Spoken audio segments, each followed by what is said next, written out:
እናቴ ቅድስት ድንግል ማርያም ሆይ ለማይጸንሽ ፍሬ ካህሌ ሁሉ ጌታ ለሆነው ልጅሽ እንዲህ በይው እንዲህ በይው። ምን ልበለው? እማይዘነከ ብእሲ አባዲ።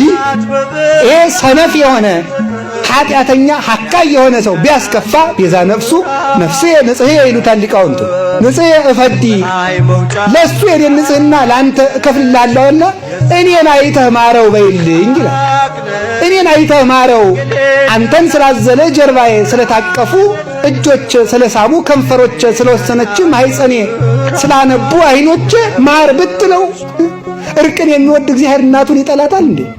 እርቅን የሚወድ እግዚአብሔር እስከ ቀዝቃዛ ወርዶ ምን ዋቀስ የሚል እግዚአብሔር በእናቱ ቢለመን እምቢ ይላልን?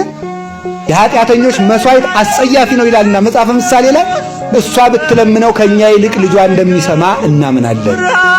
ሀብለ ምሕረት እንተ ብኪ ይስብ እግዚአብሔር ኩሎ ዓለም ሀቤሁ ይላል ደረስ። ዓለምን ሁሉ ወደ ራሱ የሚስብበት የምሕረት ገመድ አንቺ ነሽ ነው የሚላት። ጎበዝ ሰው ከጉድጓድ ወጥቆ ጫፉን ያዝና ልሳብ ብሉት እምቢ የሚለው ይችላል?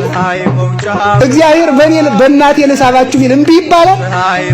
ነውር እኮ ነው። እምከመተል አልኩ እስብ ኩሎ ሀቤ፣ እኔ ከፍ ብዬ ሰቀልና እናንተን እስባችኋል። በምንም ይስበን በእናቱ ገመድነት በወንጌል ገመድነት ይስበን። ኦ መስገር ትገሪፍ እንተ ተወደይኩ ውስተ ባሕረ ዓለም ዋስተጋባይኪ ኩሎሙ ዘመደ አሳት ዘውቶሙ መሃይምናን። በዓለም ሁሉ የተዘረጋሽ መረብ አሳዎችን ሁሉ የሰበሰብሽ ልጅሽ ወደ ዓለም ባሕር ወደ ተባለው ዓለም የዘረጋሽ መረብ አሳዎችን ሁሉ የሰበሰብሽ መረብ ከክርስቶስ የተገኘሽ መረብ አንቺ ነሽ።